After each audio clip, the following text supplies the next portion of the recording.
সকলকে ওয়েলকাম। তো নতুন একটা ভিডিওতে তোমাদের সকলকে আবার স্বাগত। তো আজকে দেখো তোমাদের সিডিপি বা চাইল্ড ডেভেলপমেন্ট অ্যান্ড পেডাগজির আর একটা নতুন টপিক নিয়ে তোমাদের সামনে হাজির হলাম। যে টপিকটা থেকে কিন্তু তোমাদের পরীক্ষার জন্য প্রত্যেকবার কম বেশি তোমাদের এখান থেকে প্রশ্ন আসে এবং ভীষণ ইম্পর্টেন্ট একটা টপিক, এবং এই টপিক থেকে কিন্তু অনেকেরই খুব সমস্যা হয় নির্ণয় করতে যে কোনটা কি হবে, এটা নিয়ে কিন্তু একটা সমস্যা হয়। তো চলে এসো, আজকে তোমাদের যে টপিকটা নিয়ে আজকে আলোচনা করবো সেটা দেখো, সেটা হচ্ছে আরোহী পদ্ধতি এবং অবরোহী পদ্ধতি। দেখো, টিচিং মেথডের, ঠিক আছে, টিচিং মেথডের ক্ষেত্রে দুটো খুব গুরুত্বপূর্ণ পদ্ধতি, সেটা হচ্ছে আরোহী পদ্ধতি এবং অবরোহী পদ্ধতি। ঠিক আছে, তো চলো আমরা দেখে নিই আরোহী পদ্ধতি এবং অবরোহী পদ্ধতি সম্পর্কে আমরা ডিটেলসে জানবো, এবং এখান থেকে পরীক্ষায় কি ধরনের প্রশ্ন আসে বা কোন কোন শব্দগুলো আমরা পরীক্ষার জন্য মনে রাখবো, এটাও কিন্তু আমরা পুরো ট্রিক্সের সাহায্যে আলোচনা করব। এবং এই ক্লাসের শেষে তোমাদের জন্য থাকছে প্রিভিয়াস ইয়ারের একটা প্রশ্ন, যেটা কিন্তু তোমরা আশা করি এই ক্লাসটা দেখলে তোমরা প্রত্যেকে করতে পারবে। তো চলো আমরা ক্লাসটা শুরু করি। দেখো, আমরা এখানে যেটা লেখা আছে, দেখো আরোহী পদ্ধতি এবং অবরোহী পদ্ধতি। দেখো, আমরা যদি আরোহী পদ্ধতি এবং অবরোহী পদ্ধতি আমরা যদি খুব সাধারণভাবে বুঝি যে আরোহী পদ্ধতি এবং অবরোহী পদ্ধতি জিনিসটা কি, দেখো আমি তোমাদের খুব সহজভাবে আগে একটু বুঝিয়ে দিই। দেখবে যে আমাদের বাংলা মিডিয়াম যে স্কুলগুলো আছে বা ইংলিশ মিডিয়াম যে স্কুলগুলো আছে, সমস্ত রকম স্কুলেই দেখবে যখন ব্যাকরণ শেখানো হয়, যখন বাংলা ব্যাকরণ শেখানো হয়, তখন খেয়াল করে দেখবে যে আগে কি কি করা হয়, আগে আমাদের সূত্র মুখস্থ করানো হয়, তাই না? আগে আমাদের সূত্র মুখস্থ করানো হয়। কিরকম সূত্র? যে অ প্লাস অ সমান আ হয়, অ প্লাস আ সমান আ হয়, আ প্লাস আ সমান আ হয়, মানে এই যে সূত্রটা মুখস্থ করানো হয়। সূত্র মুখস্থ করানোর পর কি করা হয়, তারপর সেই সূত্র অনুযায়ী আমাদের কিছু উদাহরণ দেওয়া হয়। ঠিক আছে, এটা গেল একটা প্রসেস।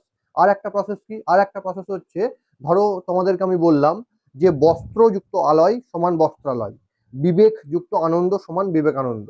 ঠিক আছে, তো এই যে দুটো আমরা উদাহরণ নিলাম, এই দুটো উদাহরণ থেকে আমরা একটা জেনারেল সূত্র পেলাম। সূত্রটা কি না, দেখো ভালো করে বিষয়টা যদি বোঝা যায়, বিবেক, এই যে বিবেক, বিবেকের লাস্টে কি আছে? লাস্টে দেখো অ আছে। আর আনন্দ, আনন্দের প্রথমে কি আছে? আ আছে। তাহলে আমরা সূত্র কি পেলাম? বিবেকের লাস্টে অ এবং আনন্দের প্রথমে আ, এই অ এবং আয়ের যোগ ফলে আমরা কি পাচ্ছি? বিবেকানন্দ, এই যে কা আকার পাচ্ছি, তার মানে আ পেলাম। তাহলে এখান থেকে আমরা কি পেলাম? আমরা কয়েকটা উদাহরণ নিলাম। উদাহরণ নেওয়ার পরে আমরা কি করলাম? সেখান থেকে একটা জেনারেল সূত্র পেলাম। ঠিক আছে, এই গেল এই দুটো যে প্রসেস আমাদেরকে আলোচনা করলাম। একটা আমরা আগে সূত্র মুখস্থ করছি, সূত্র মুখস্থ করার পর আমরা কয়েকটা উদাহরণ দেখছি, এটা একটা প্রসেস। আর একটা প্রসেস, আমরা কতগুলো উদাহরণ দেখছি, এই উদাহরণ দেখার পরে আমরা সেই উদাহরণ থেকে একটা সূত্র তৈরি করছি। এই দুটো গেল প্রসেস। এই দুটো প্রসেসই হচ্ছে আরোহী এবং অবরোহী। ঠিক আছে, তো আমরা দেখে নিই আরোহী এবং অবরোহী নিয়ে আরো একটু ডিটেলসে আমরা দেখে নিই। চলো দেখো, আরোহী পদ্ধতি যেটা, যেটা আমাদের আরোহী পদ্ধতি, সেই আরোহী পদ্ধতির ইংরেজি নাম হচ্ছে ইন্ডাকটিভ মেথড। ইন্ডাকটিভ মেথড, কারণ এই আরোহী এবং অবরোহী পদ্ধতি কিন্তু তোমাদের বাংলা পেডাগজিতে আছে, তোমাদের সমস্ত রকম পেডাগজি, বাংলা বলো, ইংরেজি বলো, এসএসটি বলো, তারপর তোমাদের ইভিএস বলো, সাইকোলজি বলো, প্রত্যেকটা সাবজেক্টে এটা কিন্তু একটা কমন টপিক। ঠিক আছে, তাই আমরা কিন্তু এটা একটুখানি ইংরেজি বাংলা দুটোতেই আমাদের পড়তে হবে। ঠিক আছে, তাহলে আরোহী পদ্ধতি ইংরেজি কি বললাম? দেখো, ইন্ডাকটিভ মেথড। এবং অবরোহী পদ্ধতির ইংরেজি আমরা কি পড়বো? দেখো, ডিডাকটিভ মেথড। ডিডাকটিভ মেথড, ঠিক আছে। এবার দেখো, এই ইন্ডাকটিভ মেথড এবং ডিডাকটিভ মেথড, এই দুটো মেথডই কে দিয়েছেন, এই কনসেপ্টটা কে দিয়েছেন? সেটা দিয়েছেন আমাদের বিখ্যাত দার্শনিক অ্যারিস্টটল। এটা কিন্তু আমরা মনে রাখবে, যদিও এই ধরনের ইনফরমেটিভ প্রশ্ন কিন্তু এখন তোমাদের পরীক্ষাতে একদমই দেয় না। ঠিক আছে, তাই জাস্ট আমরা একটুখানি মনে রাখবে, পরবর্তীকালে ইন্টারভিউ এর জন্য কিন্তু তোমাদের এটা কাজে লাগতে পারে। ঠিক আছে, কি বললাম না, ইন্ডাকটিভ মেথড বা আরোহী পদ্ধতি, ডিডাকটিভ মেথড বা অবরোহী পদ্ধতি, এই দু ধরনের পদ্ধতি কে দিয়েছেন? এটা দিয়েছেন অ্যারিস্টটল। ঠিক আছে, যদিও পরবর্তীকালে তোমরা কিন্তু এই দুটো নাম একটু ভালো করে মনে রাখবে। তোমরা কিন্তু এই দুটো নাম একটু মনে রাখবে, ফ্রান্সিস বেকন এবং পেস্তালস্কি। এই দুটো নাম তোমরা কেন মনে রাখবে?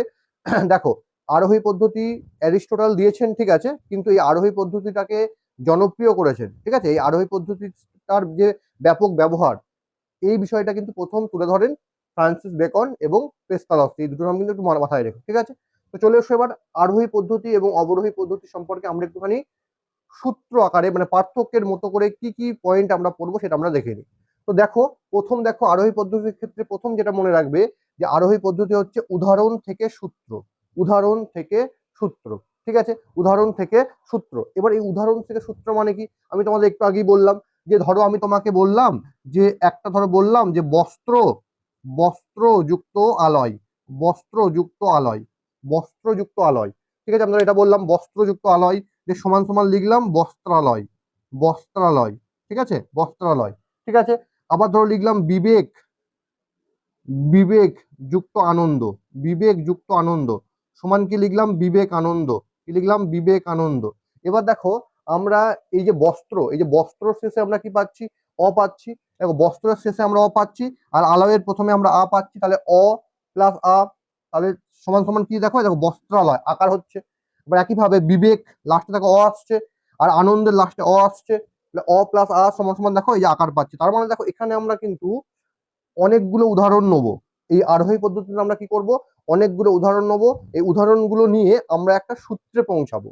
মানে অনেকগুলো একই জাতীয় উদাহরণ নিয়ে আমরা কি করব, এই সবকটা উদাহরণের মধ্যে মিল দেখে, সবকটা উদাহরণের মধ্যে মিল খুঁজে আমরা একটা সূত্রে পৌঁছাবো। বোঝা গেল? যেমন দেখো এখানে বস্ত্রালয় আমি কি পেলাম, অ প্লাস আ। বিবেকানন্দ আমরা কি পেলাম, অ প্লাস আ। দেখো দুটো একই ধরনের সূত্র, সেখান থেকে আমরা একটা সূত্র বের করলাম বা সূত্র তৈরি করলাম। সূত্রটা কি, অ এর সঙ্গে আ যোগ করলে সবসময় আ হয়। ঠিক আছে, তো এটা গেল উদাহরণ থেকে সূত্র, এটা মনে রাখবে এটা। তারপর দেখো 2 নম্বর পয়েন্ট আমরা কি মনে রাখবো আরোহী পদ্ধতির ক্ষেত্রে, সেটা দেখো মূর্ত থেকে বিমূর্ত। মূর্ত মানে কি তোমরা জানো, মূর্ত মানে কংক্রিট। মূর্ত মানে কংক্রিট, তাই তো, মূর্ত মানে কংক্রিট, মূর্ত মানে কংক্রিট, তাই তো, মূর্ত মানে কংক্রিট। আর বিমূর্ত মানে হচ্ছে অ্যাবস্ট্রাক্ট। এবার দেখো মূর্ত মানে কি, মূর্ত মানে যেটা দেখা যায়, তাই তো, যেটা স্পর্শ করা যায়, তাই তো, যেটা দেখা যায় সেটা বিমূর্ত। মানে যেটা কল্পনা করতে হয় না, বিমূর্ত মানে যেটা কল্পনা করতে হয়। ঠিক আছে, মূর্ত মানে যেটা বাস্তবে আছে, মূর্ত মানে যেটা বাস্তবে আছে সেটা মূর্ত। আর বিমূর্ত মানে যেটা কল্পনার জিনিস, যেটা কল্পনা করতে হয়, বাস্তবে নেই। তার মানে ভালো করে দেখো, এই যে বস্ত্রালয় মানে কি, কাপড়ের দোকান, বাস্তবে আছে। বিবেকানন্দ বাস্তবে পাওয়া যায়, তাই তো, বিবেকানন্দের ছবি বাস্তবে পাওয়া যায়। বিবেকানন্দকে বাস্তবে দেখা যায়, তাই তো। বাস্তবে দেখা যায় মানে কি, মানে বিভিন্ন ছবিতে, বিভিন্ন জায়গায় বিবেকানন্দের প্রতিকৃতি বা মূর্তি দেখা যায়। তাহলে এখান থেকে আমরা কি পড়বো না, মূর্ত হচ্ছে যেগুলো উদাহরণ সেগুলি মূর্ত। আর সূত্র সবসময় বিমূর্ত। কেন? কারণ সূত্র কিন্তু দেখা যায় না। সূত্র একটা আমাদের একটা কনসেপ্ট, একটা ধারণার ব্যাপার একটা, তাই তো, তাই সূত্র কিন্তু দেখা যায় না। তাই মনে রাখবে মূর্ত থেকে বিমূর্ত, এটা কিন্তু তোমার পড়ছে আরোহীর মধ্যে। ঠিক আছে, আচ্ছা 3 নম্বর দেখো জানা থেকে অজানা। দেখো যেটা দেখা যায়, যেটা বাস্তবে সম্ভব, সেটাই আমরা জানবো। যেটা কাল্পনিক সেটা তো আমরা জানবো না, সেটা আমাদের অজানার জিনিস। তাহলে এখান থেকে মনে রাখবো জানা থেকে অজানা কি, না আরোহী পদ্ধতি। তারপর দেখো সহজ থেকে জটিল। খুব সহজ, তোমরা শুধু একটা কনসেপ্ট মনে রাখবে, যে যেটা বাস্তবে আছে, যেটা বাস্তবে দেখা যায় সেটা আরোহী। এবং বাস্তবে কোনটা দেখা যায় সবসময়, বাস্তবে সবসময় দেখা যায় কি, দেখা যায় না, যেটা উদাহরণ সেটাই বাস্তবে দেখা যায়, যেটা উদাহরণ সেটাই বাস্তবে দেখা যায়। সূত্র কিন্তু আমরা একটা ইমাজিন করে নিই, তাই না, আমরা একটা ইমাজিন করে নিই যে এটা সূত্র, এটা কিন্তু বাস্তবে দেখা যায় না। তার মানে যেটা আমরা দেখতে পাবো সেটা মূর্ত হবে, যেটা আমরা দেখতে পাবো সেটা সহজ হবে, যেটা আমরা দেখতে পাবো সেটা জানা হবে। ক্লিয়ার এটা? আর দেখো কি বলেছে, হয়ে গেল সহজ থেকে দেখো জটিল, তাই তো। সহজটা কি, সহজটা বললাম সূত্র, উদাহরণ সহজ। কেন? কারণ উদাহরণ তো বাস্তবে পাওয়া যায়, বাস্তবে পাওয়া গেলে সেটা সহজ হবে, তাই তো। আর একটা কি দেখো লাস্ট, দেখো এটা পরীক্ষায় খুব আসে, বিশেষ থেকে সাধারণ। বিশেষ থেকে সাধারণ মানে কি, বিশেষ মানে হচ্ছে স্পেসিফিক, বিশেষ মানে হচ্ছে স্পেসিফিক, ঠিক আছে, স্পেসিফিক, এবং সাধারণ মানে জেনারেল, জেনারেল। তাহলে এবার দেখো স্পেসিফিক মানে কি, বিশেষ মানে কি, বা বিশেষ, বা মনে রাখবে বিশেষ বা নির্দিষ্ট। এই বিশেষ বা নির্দিষ্ট মানে কি, আমরা ধরো আমি বললাম যে আমাদের এই পশ্চিমবঙ্গে যে কাক পাওয়া যায় সেই কাকের রং কালো, হয়ে গেল। গুজরাটে যে কাক পাওয়া যায় সেই কাকের রং কালো। তোমার হরিয়ানায় যে কাক পাওয়া যায় সেই কাকের রং কালো। ঠিক আছে, এভাবে আমরা ধরো আহ পশ্চিমবঙ্গে, ভারতবর্ষে অনেকগুলো রাজ্যের নাম বললাম, যে রাজ্যের প্রত্যেকটা রাজ্যের কাকের নাম কালো। এখান থেকে আমরা একটা সিদ্ধান্তে এলাম, এখান থেকে আমরা একটা সূত্রে এলাম যে ভারতবর্ষের সমস্ত কাকের রং কি, কালো। ঠিক আছে, তাহলে এবার ভালো করে দেখো এটা কেন বিশেষ। এই আরোহী পদ্ধতিতে আমরা কেন বলছি যে বিশেষ থেকে আমরা সাধারণে যাই। দেখো ভালো করে বোঝো, আমরা পশ্চিমবঙ্গে একটা সূত্র নিলাম, মানে আমরা যে উদাহরণটা নিলাম সেটা কোথাকার উদাহরণ, পশ্চিমবঙ্গের উদাহরণ, মানে একটা বিশেষ রাজ্যের উদাহরণ। ভালো করে বুঝবে, আমরা যখন উদাহরণটা নিচ্ছি তখন দেখো একটা বিশেষ রাজ্যকে নিচ্ছি, বিশেষ রাজ্যকে নিচ্ছি। ধরো পশ্চিমবঙ্গ নিলাম, একটা বিশেষ রাজ্য। হরিয়ানাকে নিলাম, একটা বিশেষ রাজ্য। গোয়াকে নিলাম, একটা বিশেষ রাজ্য। তার মানে কয়েকটা বিশেষ বিশেষ উদাহরণ নিয়ে আমরা একটা জেনারেল সূত্রে পৌঁছাচ্ছি, একটা জেনারেল সূত্রে পৌঁছাচ্ছি। সূত্রটা কি, না ভারতবর্ষের সমস্ত কাকের রং কালো। বোঝা গেল বিষয়টা? তাহলে বিশেষ থেকে সাধারণ, এটা কিন্তু খুব ভালো করে মনে রাখবে, এটা নিয়ে কিন্তু অনেকেরই গন্ডগোল হয়ে যায়, গুলিয়ে যায়। ঠিক আছে, কি বললাম আমি আরেকবার রিপিট করছি, দেখো বিশেষ মানে কি, বিশেষ মানে আমি বললাম যে কয়েকটা বিশেষ বিশেষ রাজ্যের নাম আমি উল্লেখ করলাম। আমি কিন্তু বলিনি যে একে একে প্রত্যেকটা রাজ্যের নাম কিন্তু আমি বলিনি। ঠিক আছে, আমি কিন্তু বিশেষ বিশেষ বা নির্দিষ্ট নির্দিষ্ট কয়েকটা রাজ্যের নাম বললাম। রাজ্যের নাম বলে আমি কিন্তু একটা সিদ্ধান্তে পৌঁছালাম যে ভারতবর্ষের সমস্ত কাকের রং কালো। ঠিক আছে, তাহলে এই যে উদাহরণ এটা কিন্তু বিশেষ বিশেষ বা নির্দিষ্ট, যখন আমরা সেটা সূত্রে আসবো সেটাকে বলা হয় কি না সাধারণ। ঠিক আছে, ক্লিয়ার, এটা বুঝতে পেরেছো? আচ্ছা, এবার দেখো এই যে আরোহী পদ্ধতি, মনে রাখবে এই আরোহী পদ্ধতি কিন্তু সবসময় প্রাথমিক শিক্ষার জন্য, মানে প্রাথমিক স্কুলের জন্য, প্রাইমারি স্কুলের জন্য কিন্তু সব থেকে মনোবিজ্ঞান সম্মত একটা পদ্ধতি। দেখো এটা কিন্তু খুব ইম্পর্টেন্ট, প্রাথমিক শিক্ষার জন্য কিন্তু এটা কিন্তু একটা, মানে প্রাথমিক শিক্ষার জন্য কিন্তু এই পদ্ধতি ব্যবহার করতে হবে। প্রাথমিক শিক্ষার জন্য কিন্তু আমাদের এই পদ্ধতি ব্যবহার করতে হবে, এটা কিন্তু মনে রাখবে, ভীষণ ইম্পর্টেন্ট, বহুবার পরীক্ষা এসেছিল। এবং এটাকে কিন্তু মনোবিজ্ঞান সম্মত পদ্ধতি বলা হয়। এবং ব্যাকরণ যখন আমরা শেখাবো, এটা খুব ইম্পর্টেন্ট জিনিস, যখন আমরা ব্যাকরণ শেখাবো তখন কিন্তু আমরা আরোহী পদ্ধতি ব্যবহার করব। ঠিক আছে, আমরা এই জিনিসটা মাথায় রাখবো, যখন আমরা কোনো স্টুডেন্টকে যদি ব্যাকরণ শেখাতে হয় তাহলে কিন্তু আমাদেরকে তাদেরকে আগে উদাহরণ দিতে হবে। ঠিক আছে, বা নির্দিষ্ট বা বিশেষ কয়েকটা উদাহরণ দিয়ে আমরা তাদেরকে একটা জেনারেল সূত্রে পৌঁছাবো। ঠিক আছে, যেটা হচ্ছে আরোহী পদ্ধতি। ঠিক আছে, এটা কিন্তু খুব ভালো করে মনে রাখবে, এটা মাথায় রেখো ভালো ভালো করে। চলো এবার দেখো এখান থেকে আমরা আরেকটা জিনিস দেখে নেবো যে আরোহী পদ্ধতির ধাপ কি কি আছে। আরোহী পদ্ধতির ধাপ কি কি আছে এটা একটু দেখে নেবো।